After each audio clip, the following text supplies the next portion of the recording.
Hey guys, and welcome back to my YouTube channel. Today's video I'll be covering a tournament I recently took part in over the weekend. If you're familiar with my channel, then you know I primarily cover competitive Beyblade content where I'll typically go over my deck, strategies, and if the format allows it, adaptability in cases where I can't for certain run my regular 3-on-3 deck. This was the case with this tournament where the format was akin to Blader's Luck, a format I covered previously on this channel, but in this instance, you have 5 bays ready with all completely varying parts, and you take turns cancelling out your opponent's bays, limiting them to 3 out of the 5 blades left over. Each game plays up to best of 3 rounds and up to points of 4. Now that I've got this out of the way, let's get into the video and how I won this tournament. Okay, so for my first round, I'm playing against a blader called Back to Bay, and as you can see here, we have this board to help better demonstrate how this format works. We played rock, paper, scissors to decide who goes first, and he won, meaning he got to restrict my bays first. Blaze sent to the red circle, cancelled from my deck, and base sent to the green circle, a base I get to protect and ensure stay. I'm currently using Dragoon 960 Elevate, Aero Pegasus 560 Level, Wizard Rod 360 Ball, Cobalt Drake 970 Low Rush, and Drum Buster 160 Rush. But because he cancelled my Cobalt Drake and Wizard Rod, I'm limited to using Dragoon, Aero, and Buster for this round. So for the first matchup, it's Aero Pegasus versus Shark Edge. Aero is on level, so it typically plays very aggressively, but because I'm using Winder, which generates more force, this can leave Aero prone to running wild and potentially self-pocketing if not tilted hard enough, such as here. This was a very interesting matchup with Drum Buster and Impact Drake both being glass cannons. I recently got this bay, but I usually run all attack types with the strategy of launching hard but with the tilt to generate build up for a more explosive attack. This pairs well with Drum Buster's one-hit KO function that enables me to get the pocket this round. Next up is Dragoon on Elevate with very balanced gameplay with its amazing stamina but also amazing attack, an attack so good that it sends my opponent's blade flying out the shroud. After a reshuffle, I run Dragoon once more and he runs Golem on Elevate again. I'm up by 3-1, but Golem on Elevate acts as a great counter for Dragoon spin stealing, so it's often left up in the air which one usually wins. But I find that Dragoon has better offensive capabilities which can come in handy for matchups like this. Now that I've obtained 4 points, I've won the first round out of the 3 against Back to Bay. Since it's our second round now, we actually both lead off with the same bays in our previous matchup. I usually find 960 works better on Dragoon for me personally than it does when using 560, so I think it offers better burst resistance, which you can see here with the many impacts Dragoon withstands here, but also just better stamina overall. I use 560 in Hasbro stadiums, but outside of this, I usually tend to stick with 960. Aero versus Shark. Shark is an effective glass cannon, but if it can't KO in the early stages of the game, it tends to die out of stamina pretty quickly, unlike Aero which has amazing width, ensuring better stability and stamina. I'm actually unsure if this counts, as contact didn't appear to have been made, but 2 points were awarded to Back to Bay, of which he agreed, after the match, that he didn't think it should have counted, but because I didn't contend this went unnoticed. This is nobody's fault and could even be a legitimate point loss, but it's a reminder that you should always speak up because it can make a difference. Next up is Dragoon versus Impact, which is not a great matchup for Dragoon since Elevate is very burst prone and Impact, as the name implies, is known for its heavy hits. However, you guys know I love this bay so much, and because it's the only meta left rotating bay, it makes this incredibly hard to play against, triggering some crazy maneuvers that lead to pocketing the opponent from time to time. I had actually won both my rounds against Back to Bay, meaning it's now time for the next challenger, B Cosmic. He picks first and cancels out my Dragoon, my favourite bay, and if I can't use Dragoon, then neither can he, so I also cancel his. He knows I'm good with Cobalt Drake as well, so he's now gotten rid of my twin Cobalts, but this means I get the last pick and I then cancel out his Wizard Rod, make it a little bit more of a fair matchup. He's already picked my bays, and yeah, so I cancel out his Wizard Rod. That way he's now playing more offensively. I've got 2 offensive bays and 1 stamina type bay, so it'll be a very interesting matchup to see. I've got Rod versus Phoenix Wing. My Rod is on a 360 ratchet, which is not as good as a 960 in terms of burst resistance, but I've got 960 already on Dragoon, so I did actually swap to a tighter 360 after filming this matchup. It's Aero versus Aero Mirror matchup, both on the same combo except mine's on a 560, whereas I believe the boys is on a 360 or a 160. I do usually prefer mine on a 560, only because I feel as though it adds a tiny bit more weight to it so I can get more oomph in my attacks. But I will admit that 360, in my opinion, I think has better stability and stamina for Aero Pegasus, as you see here, because it matches and aligns with the 3 blades. Drumbuster coming in with the all-out attack to secure me the extreme finish, equalizing the score back to 3-3. Aero versus Phoenix, both meta attack type blades, which one will come out on top, but it seems like my Aero manages to get the pocket.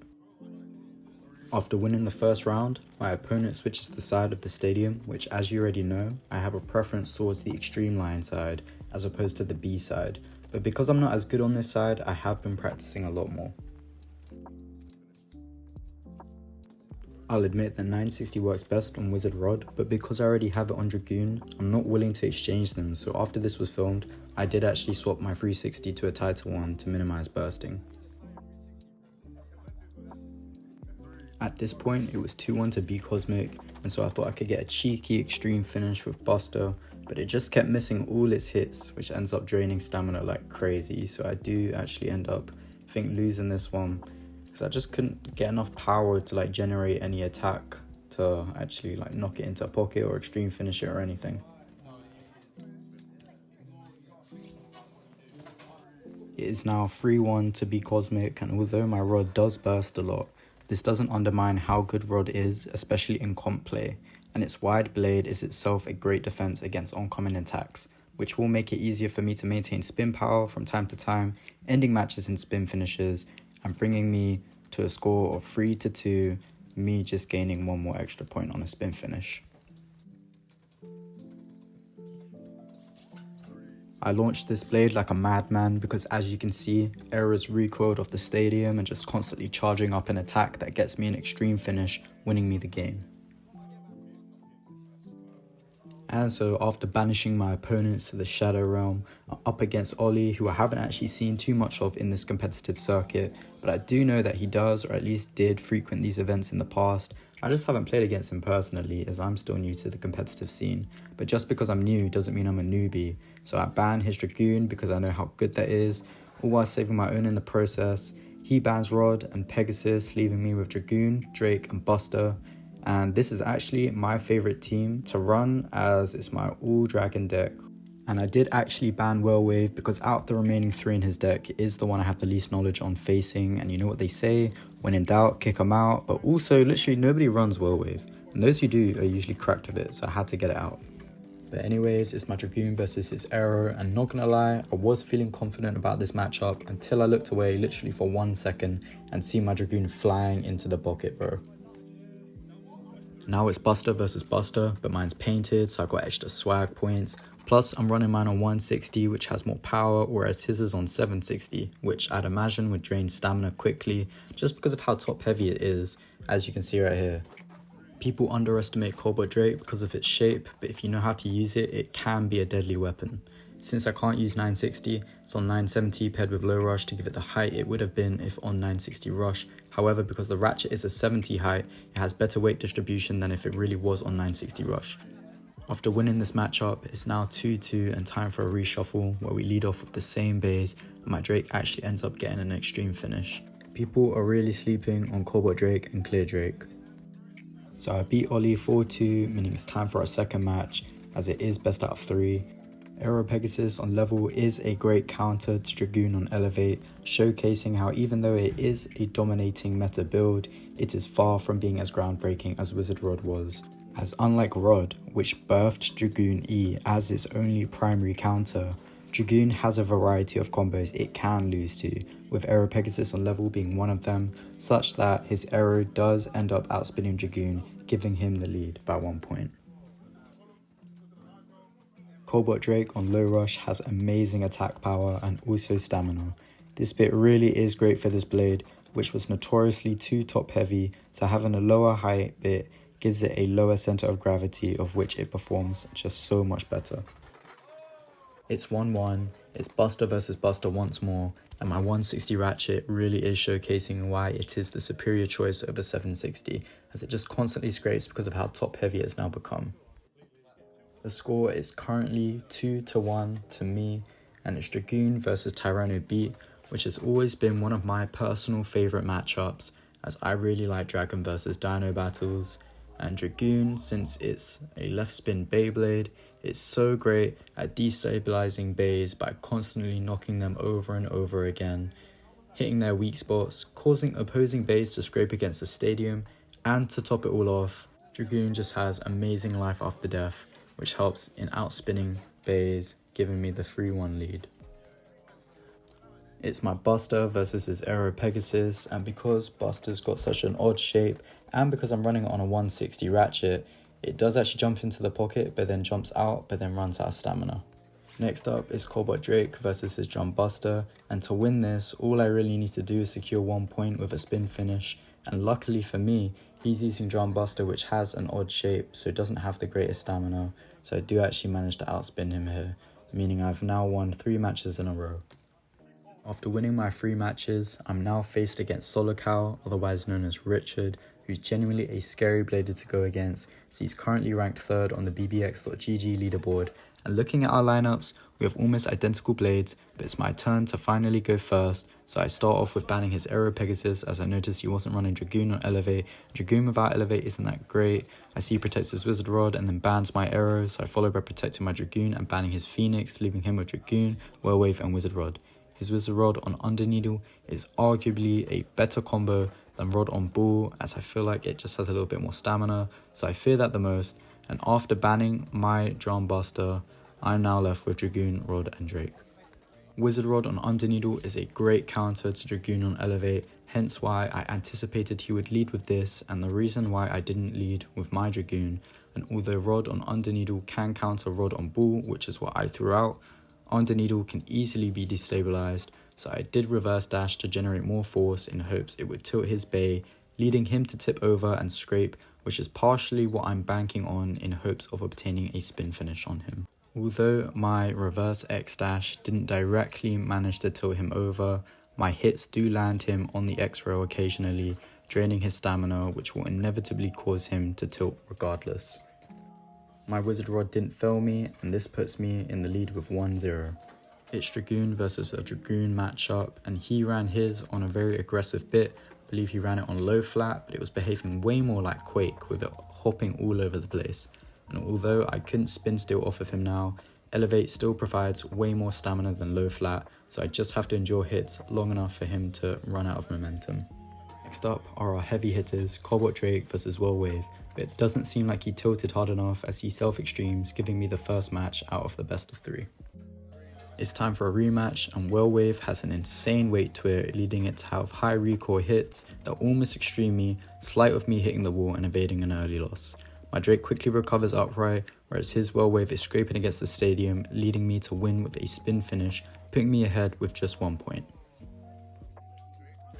If you hadn't noticed, since I had won our first match, Richard did actually decide to switch the sides of the stadium, now putting me on the B side, but regardless of this, I do try to tilt launch Rod in hopes of generating enough spin power, but also to cause it to stagger in hopes that it doesn't accidentally ride the extreme line.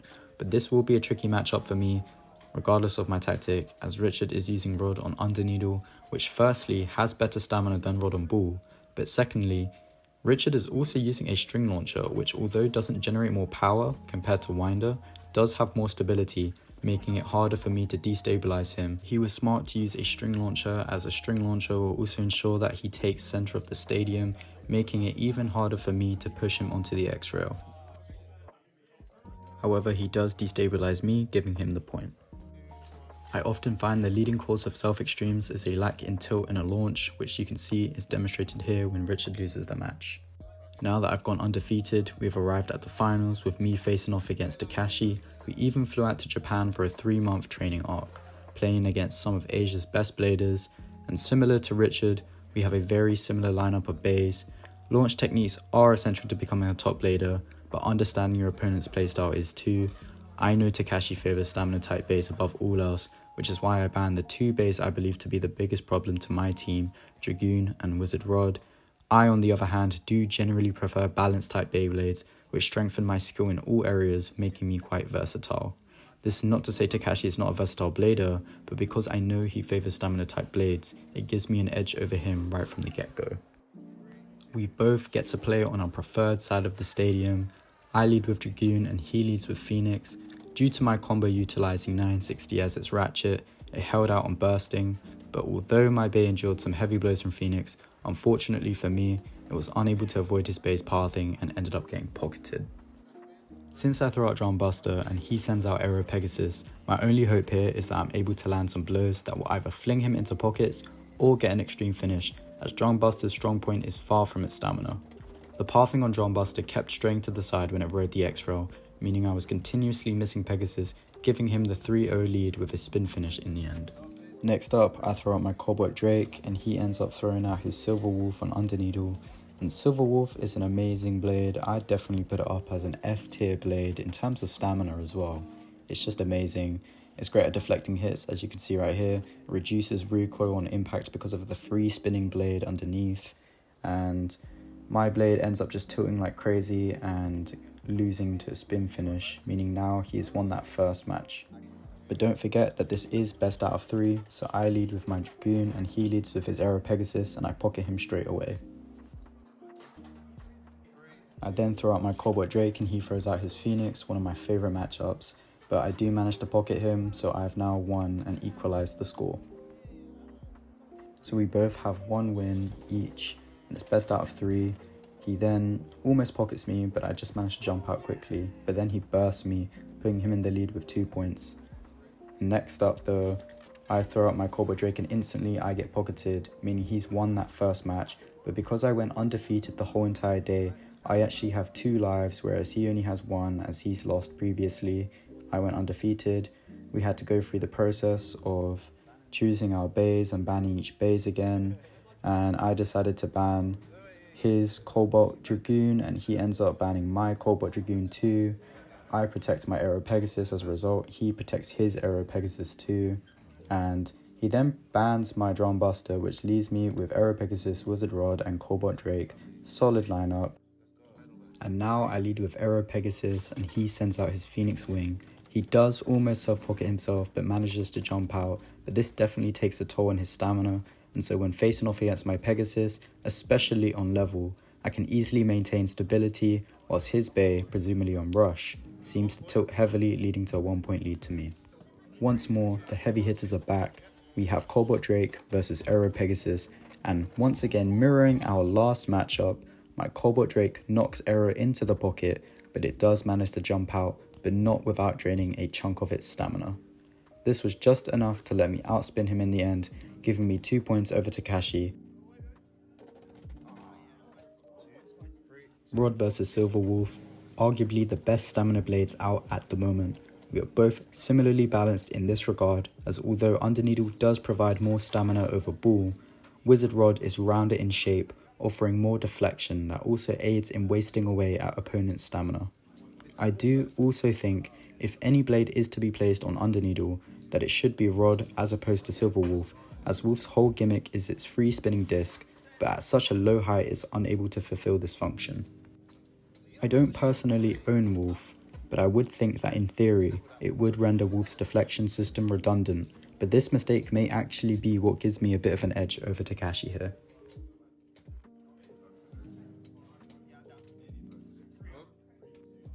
After a reshuffle, it's my Wizard Rod versus his Aero Pegasus, and although my Wizard Rod has been bursting as of late, it does still manage to outlast the early game hits given by Aero, which is a great start to me, as Rod's biggest weakness is early stage attacks, so if it can outlast this, it's almost guaranteed a victory, provided it doesn't burst.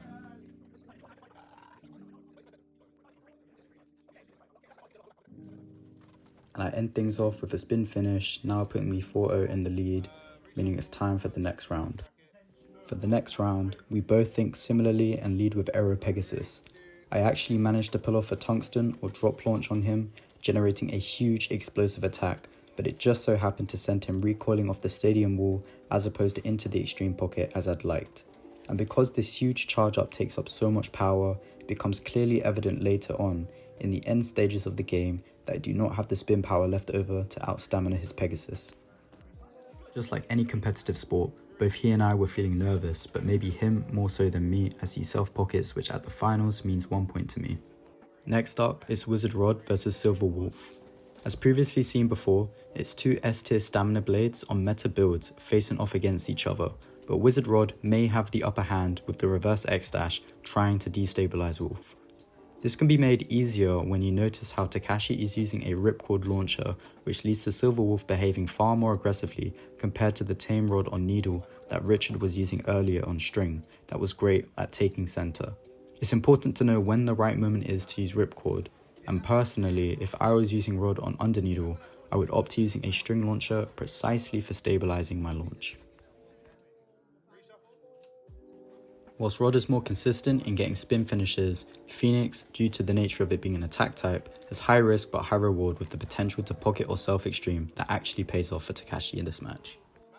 Thought I messed up my drop launch, but my arrow manages to recover, but at this point when it goes in for the attack, his Pegasus very subtly cushions my hit, and this slight change in movement sends me onto the extreme rail where he counters, pushing me into the pocket and winning him that round. Since it's best out of 3 and we each have a win, this is really the finale. I go in for a drop launch that almost pockets his Phoenix, but it quickly recovers. It's important to note that I'm running arrow on level, which provides both stamina and attack, whereas to my knowledge, he's running Phoenix on rush, which is far more aggressive but as a result loses out on stamina a lot quicker. If I cannot obtain an early win, then my beys balanced playstyle has the slight advantage over Takashi's all-out attack combo. And as predicted, I was right and I do manage to get the spin finish on him. I had Rod up next, and although I had been shitting on it all day, it was the positioning of my drop launch that generated enough force to earn me the extreme finish and ultimately my first solo victory.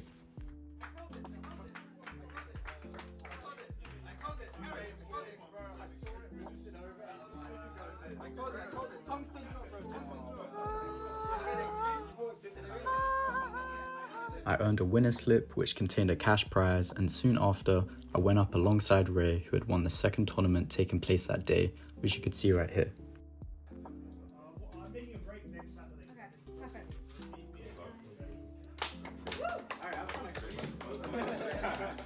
This was a big achievement for me, as these events contribute to our bbx.gg ranking, of which I went from previously placing 17th to skyrocketing to 9th place, and within the BBX leaderboard, those having earned a position amongst the top 10 have the chance to gain a contenders token needed to challenge the current champion.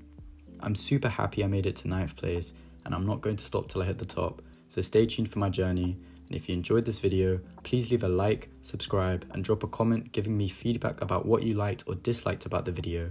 Thanks for watching, and see you guys next time.